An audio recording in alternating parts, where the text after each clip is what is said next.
Hi welcome back. നമ്മൾ Christmas എക്സാമിന് prepare ചെയ്യാൻ വേണ്ടി പോകണം.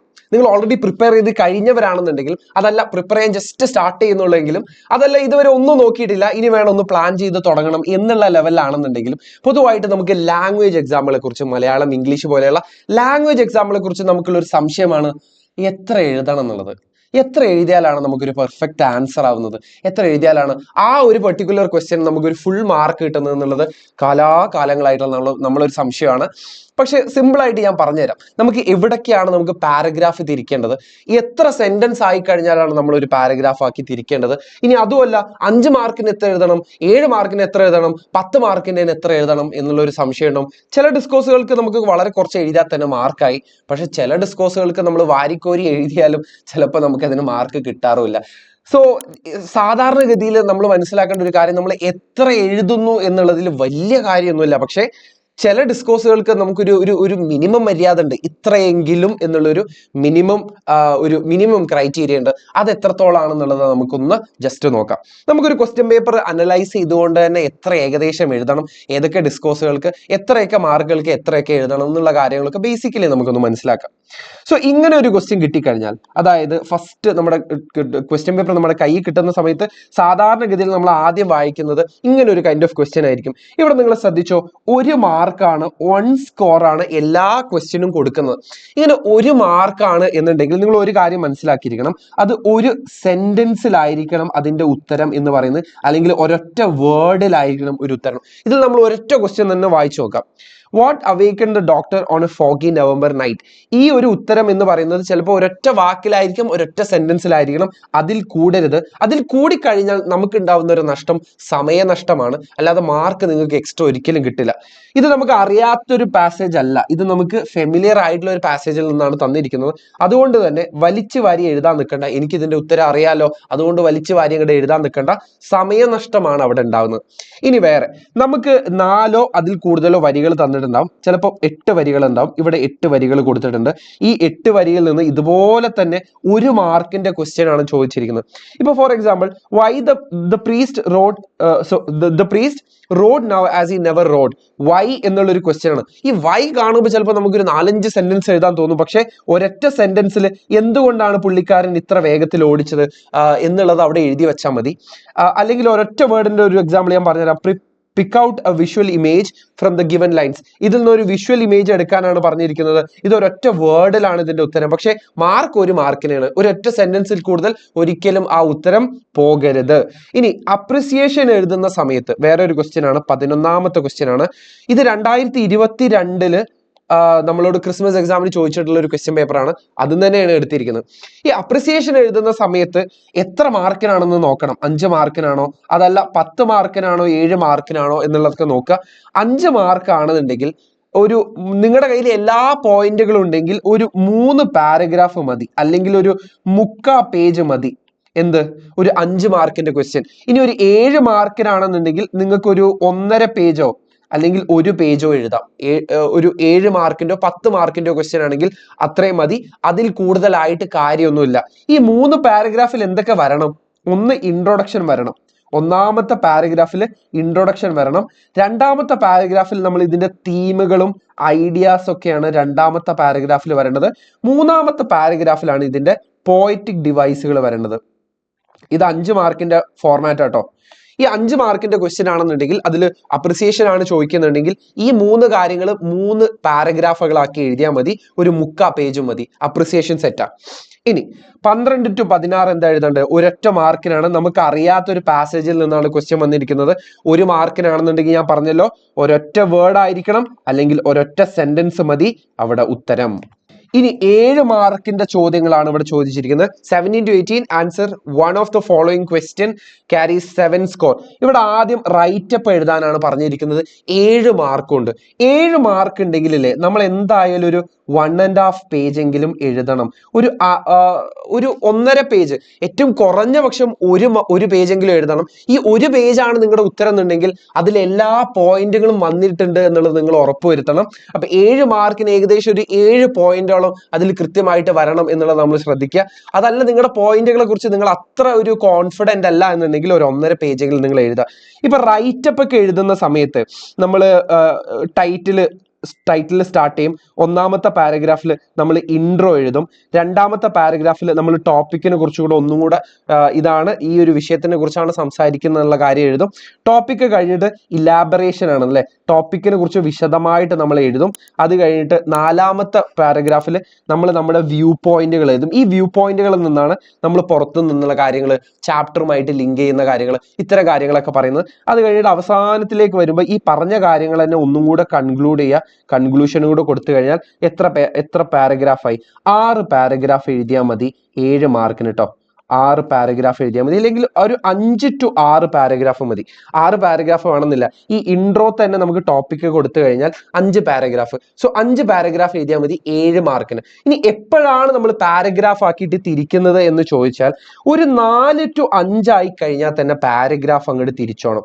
ഒരു 4 to 5 എന്ത് സെന്റൻസുകളാക്കി തിരിക്കും. സെന്റൻസുകളായി കഴിഞ്ഞാൽ തന്നെ ഒരു പാരഗ്രാഫ് അങ്ങോട്ട് ആക്കിക്കോ. ഇനി ഒരു ഏറ്റവും ചുരുങ്ങിയത് 3 ആണ്, 10 വരെ പോകാന്നാണ്. പക്ഷെ 10 വരെ ഒന്നും നമ്മൾ എഴുതൂല. നമ്മൾ എഴുതുന്നതിന്റെ ഒരു സ്റ്റൈല് എന്ന് പറയുന്നത് അത്യാവശ്യം വലിയ അക്ഷരത്തിലാണ്. നമ്മൾ ടൈപ്പ് ചെയ്ത ലെറ്ററിനേക്കാളും അത്യാവശ്യം വലുപ്പത്തിലാണ് നമ്മൾ എഴുതുക. അപ്പൊ ഇതെന്തായാലും ഫില്ലാവില്ല. അപ്പൊ നമ്മളൊരു 4-5 ഒക്കെ ആകുമ്പോഴത്തേക്ക് പേജിന്റെ പകുതിയൊക്കെ ആയിട്ടുണ്ടാവും. അപ്പോഴത്തേക്ക് അവിടെ നിന്ന് നിർത്തിക്കൊള്ളണം. പേജിന്റെ പകുതിയുടെ തൊട്ട് മുന്നേ ആയിട്ട് നമ്മളൊരു പാരഗ്രാഫ് ആക്കി തിരിക്കുമ്പോഴാണ് വായിക്കുന്ന ആൾക്ക് ഇത് മര്യാദക്ക് മനസ്സിലാവുള്ളൂ. ചിലപ്പോൾ നമ്മൾ ആ ഒരു സ്പീഡിൽ എഴുതുന്ന സമയത്ത് ചിലപ്പോൾ ഇത് വായിക്കുന്ന ആൾക്ക് ബുദ്ധിമുട്ടായിരിക്കും വായിച്ച് മനസ്സിലാക്കാൻ വേണ്ടിയിട്ട്. ഇനി നറേഷൻ എഴുതുന്ന സമയത്തും ഇതുപോലെ തന്നെയാണ്. നമ്മൾ മാക്സ് ടു മാക്സ് ഒരു 5 പാരഗ്രാഫ് എങ്കിലും ചുരുങ്ങിയതവിടെ എഴുതണം. ഈ നറേഷൻ ചെയ്യുന്ന സമയത്ത് പരമാവധി ഫോക്കസ് കഥയിൽ എന്ത് സംഭവിച്ചു എന്നുള്ളതിനായിരിക്കണം. അതൊരു 5 പാരഗ്രാഫ് ആക്കിയിട്ടെങ്കിലും എഴുതാൻ വേണ്ടി ശ്രദ്ധിക്കുക. ഇവിടെ ഒരുപാട് ഹിന്റുകൾ കൊടുത്തിട്ടുണ്ട്. ഈ ഹിന്റുകളൊക്കെ ഈ 5 പാരഗ്രാഫിൽ ഉൾക്കൊള്ളുന്നുണ്ട് എന്നുള്ളതും കൂടെ നിങ്ങൾ ഉറപ്പ് വരുത്തണം കേട്ടോ. പിന്നെ ഇനി 5 മാർക്കിന്റെ പിന്നെയും ഒരു ക്വസ്റ്റ്യൻ ആണ് ചോദിച്ചിരിക്കുന്നത്, ഡയറി എൻട്രി. ഡയറി എൻട്രിയുടെ പ്രത്യേകത എന്താ? ഡയറി ഒരിക്കലും നമ്മൾ ഒരു പേജ് കൂടൂല. അതിന് 5 മാർക്കാണെങ്കിലും 10 മാർക്കാണെന്നുണ്ടെങ്കിലും. കാരണം ഡയറി എഴുതുന്ന സമയത്ത് നിങ്ങൾ ശ്രദ്ധിച്ചോ, അത് ഒരൊറ്റ പേജ് ഉണ്ടാവുള്ളൂ. ഡയറി നമ്മൾ ഒരൊറ്റ പേജിലേ ഉള്ളൂ. ആ ഒരു ഡേറ്റിൽ ഒരൊറ്റ പേജ് ഉണ്ടാവുള്ളൂ നമ്മുടെ ഡയറി എഴുതുന്ന ആ പുസ്തകത്തിൽ. അതുകൊണ്ട് തന്നെ നമ്മൾ ഒരൊറ്റ പേജിൽ ഒരിക്കലും കൂടരുത്. ഇവിടെ 5 മാർക്ക് ആണെന്നുണ്ടെങ്കിലും ഒരു 3/4 പേജ് മതി. 3/4 പേജിന്റെ മാക്സിമം എന്ന് പറയുന്നത് 1 പേജാണ്, അതിൽ കൂടുതൽ ആവരുത്. ഇനി ലെറ്റർ എഴുതുന്ന സമയത്ത് ഇതുപോലെ തന്നെയാണ്. ലെറ്റർ ഒരിക്കലും നമ്മൾ വലിച്ചു വാരി എഴുതാറില്ല. ലെറ്ററും 3/4 പേജ് അല്ലെങ്കിൽ 1 പേജ്, അതിൽ കൂടുതൽ എന്താവരുത്, ഒരിക്കലും കൂടിപ്പോകരുത്. ഇനി നോട്ടീസിന്റെ കാര്യമാണെന്നുണ്ടെങ്കിൽ, നോട്ടീസിൽ നിങ്ങൾ 5 മാർക്കിനാണ് എന്നുണ്ടെങ്കിൽ അതൊരു 2 ഫോൾഡ് നോട്ടീസ് ആയിരിക്കും. മടക്കുന്ന 2 മടക്കുള്ളതായിരിക്കും. ഒന്നില് നമ്മൾ കാര്യപരിപാടിയും ആരൊക്കെയാണ് പങ്കെടുക്കുന്നുള്ളതും, ഒന്ന് നമ്മൾ ക്ഷണിച്ചുകൊണ്ടുള്ള ഒരു ഭാഗം ഉണ്ടാവും. അതിനാണ് 2 ഫോൾഡ് നോട്ടീസ് എന്ന് പറയുന്നത്. ഇനി 3 ഫോൾഡ് നോട്ടീസ് ആവണമെന്നുണ്ടെങ്കിൽ അത് 7 മാർക്കോ 10 മാർക്കോ ആവണം. അത് റയർലി സംഭവിക്കാറുള്ളൂ. 10 മാർക്കൊക്കെ 7 മാർക്കിന്റെ ആണെന്നെങ്കിൽ നമ്മൾ 3 ഫോൾഡ് ആണ് എഴുതാറുള്ളത്. 5 മാർക്കിനാണെങ്കിൽ നമുക്ക് 2 ഫോൾഡ് എഴുതിയാൽ മതി. ആരൊക്കെ പങ്കെടുക്കുന്നു എന്നുള്ള ഒരു ഭാഗം, പിന്നെ അതിൽ ക്ഷണിച്ചുകൊണ്ടുള്ള ഒരു ഭാഗം, ഈ 2 ഭാഗങ്ങൾ മതി. പിന്നെ പാരഗ്രാഫ് റൈറ്റിംഗിലാണ് നമ്മൾ ശ്രദ്ധിക്കേണ്ടത്. അപ്പൊ ഒരൊറ്റ പാരഗ്രാഫ് എഴുതിയാൽ മതിയോ എന്നുള്ളൊരു സംശയം ഉണ്ടാവും. ഇവിടെ പ്രിപ്പയർ എ പാരഗ്രാഫ് എന്നേ പറയുന്നുള്ളൂ. പക്ഷെ ഇവിടെ നിങ്ങൾ ശ്രദ്ധിക്കണം, ഇതിന് 6 മാർക്ക് ഉണ്ട് അല്ലെ. ഈ 6 മാർക്ക് ഞാനിവിടെ പറയുന്ന പോലെ നിങ്ങൾ 1.5 പേജ് 1 പേജ് എന്ന് പറയുന്നത് ഒരു സ്റ്റാൻഡേർഡ് റൈറ്റിംഗിലാണ്, ഒരു സ്റ്റാൻഡേർഡ് റൈറ്റിംഗിന്റെ രീതിയിലാട്ടോ ഞാൻ പറയുന്നത്. നിങ്ങൾക്ക് വലിയ കൈയക്ഷരാണെന്നുണ്ടെങ്കിൽ അത് പെട്ടെന്ന് ചിലപ്പോൾ 1.5 പേജ് ആവും. വളരെ കുറഞ്ഞ കൈയക്ഷരത്തിലാണെന്നുണ്ടെങ്കിൽ ചിലപ്പോൾ എത്ര എഴുതിയാലും നിങ്ങൾക്ക് 1.5 പേജ് ആവണമെന്നില്ല. ഇപ്പൊ ഈ 6 മാർക്കിന് നമുക്ക് 1 പേജ് ആണ് അതിന്റെ ഒരു സ്റ്റാൻഡേർഡ് എന്ന് പറയുന്നത്. ഈ 1 പേജ് ഒരു നമ്മൾ ടൈപ്പ് ചെയ്ത ലെറ്ററിനേക്കാൾ ഒരു ഇത്തിരി കൂടെ ഉണ്ടാവും നിങ്ങളുടെ കൈയക്ഷരം എന്നുള്ള ഒരു രീതിയിൽ, ഒരു കാൽക്കുലേഷനിലാണ് ഞാൻ ഇവിടെ പറയുന്നത്.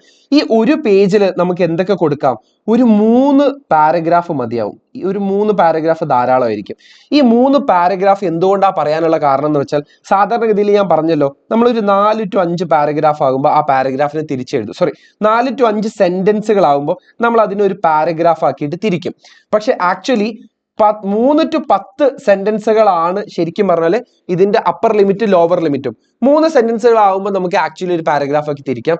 10 വരെ പോകാന്നേ ഉള്ളൂ. പക്ഷെ ഇങ്ങനെ നമ്മൾ ടൈപ്പ് ചെയ്യുമ്പോഴേ നടക്കുള്ളൂ. എഴുതുമ്പോൾ ഇതുപോലെ 10 എണ്ണത്തിൽ നമ്മൾ പാരഗ്രാഫ് ആക്കി മുറിച്ചാൽ ആ പേജ് തികയില്ല. അതുകൊണ്ട് തന്നെ ഇവിടെ ഉദ്ദേശിച്ച 3 to 10 ആണ് ഇവിടുത്തെ ഒരു പാരഗ്രാഫ് എന്ന് ഉദ്ദേശിച്ചത്. അതുകൊണ്ട് തന്നെ നമുക്ക് ഇവിടെ ഒരു 3 പാരഗ്രാഫ് ആക്കിയിട്ടെങ്കിലും അതിനെ ചുരുക്കി എഴുതാം, അല്ലെങ്കിൽ അതിനെ മാറ്റി എഴുതാം. ഒരു 3 പാരഗ്രാഫ് അല്ലെങ്കിൽ ഒരു പേജിൽ കവിയണ്ട ഈ ഒരു പാരഗ്രാഫ് റൈറ്റിംഗ് എന്ന് പറയുന്നത്. ഇനി ക്യാരക്ടർ സ്കെച്ച് എഴുതുന്ന സമയത്തും ഒരു പേജിൽ കൂടുതൽ ആവണ്ട. ഒരു പേജ് അല്ലെങ്കിൽ 3/4 പേജ് നിങ്ങളുടെ കയ്യിൽ മുഴുവൻ കണ്ടന്റ് ഉണ്ടെങ്കിൽ നിങ്ങൾ 3/4 പേജ് എഴുതിക്കോ. പക്ഷെ ഒരു വൃത്തിക്കും വെടുപ്പിനും കുറച്ചുകൂടി ഇലാബറേറ്റഡ് ആയിട്ട് എഴുതുന്ന സമയത്ത് 6 അല്ലെങ്കിൽ 7 മാർക്കൊക്കെ ആണെന്നുണ്ടെങ്കിൽ ഒരു പേജ് എഴുതിയാൽ മതി ക്യാരക്ടർ സ്കെച്ച് എന്ന് പറയുന്നത്. ക്വസ്റ്റ്യനെയറിന് പിന്നെ പേജ് ഒന്നുമില്ല, അല്ലെങ്കിൽ അതിന്റെ ലെങ്തല്ല കാര്യം, നിങ്ങൾ എത്ര ക്വസ്റ്റ്യൻ എഴുതി എന്നുള്ളതിലാണ് ക്വസ്റ്റ്യനെയറിന്റെ കാര്യം. അവിടെ മിനിമം 6 ക്വസ്റ്റ്യൻസ് അവിടെ പറയുന്നുണ്ട്. അപ്പൊ 6 ക്വസ്റ്റ്യൻസ് ഫില്ല് ചെയ്യുക എന്നുള്ളത് തന്നെയാണ് അവിടുത്തെ ഉദ്ദേശം. പ്രൊഫൈലിന്റെ കാര്യത്തിലേക്ക് വരുമ്പോഴും പ്രൊഫൈല് എത്ര എഴുതുന്നു എന്നുള്ളത് കാര്യമില്ല. ഈ പറഞ്ഞ പോയിന്റുകളൊക്കെ നിങ്ങൾ അതിൽ ഉൾക്കൊള്ളിച്ചിട്ടുണ്ടോ, അതിൽ വേറെ ഗ്രാമർ മിസ്റ്റേക്സ് ഒന്നും ഇല്ലല്ലോ എന്നുള്ളതിന് ബേസ് ചെയ്തിരിക്കും നിങ്ങൾക്ക് മാർക്ക് കിട്ടുന്നത്. ഒരു ഗ്രാമർ മിസ്റ്റേക്സും വരുത്തരുത്. ഓരോ ഓണിനും ഇന്നിനും അറ്റിനും മാർക്ക് പോകുന്നതായിരിക്കും. അല്ലാതെ ഇതിൽ എക്സ്ട്രാ പോയിന്റ് എഴുതിയതിന് ഒരു എക്സ്ട്രാ മാർക്ക് നിങ്ങൾക്ക് കിട്ടാൻ വേണ്ടി പോകുന്നില്ല. ന്യൂസ് റിപ്പോർട്ട് ആണെന്നുണ്ടെങ്കിലും ഇതിന് 6 മാർക്കാണ് ഇവിടെ കൊടുത്തിരിക്കുന്നത്. ഒരു പേജിൽ ഒരിക്കലും കൂടരുത്. ഏറ്റവും റെക്കമെൻഡഡ് ആയിട്ടുള്ളത് 3/4 പേജാണ്. കാരണം പറയാനുള്ളത്, ന്യൂസ് റിപ്പോർട്ട് ഒരിക്കലും നമ്മൾ വലിച്ചു വാരി എഴുതില്ല. നിങ്ങൾ പത്രം വായിക്കുന്ന സമയത്തും അത് ഒരിക്കലും വലിച്ചു വാരി എഴുതുന്നതല്ല. വളരെ പ്രിസൈസ് ആയിട്ട് ഷോർട്ട് ആക്കിയിട്ട് എന്താ കാര്യം എന്ന് മാത്രം പറയുന്നതാണ് ന്യൂസ് റിപ്പോർട്ട്.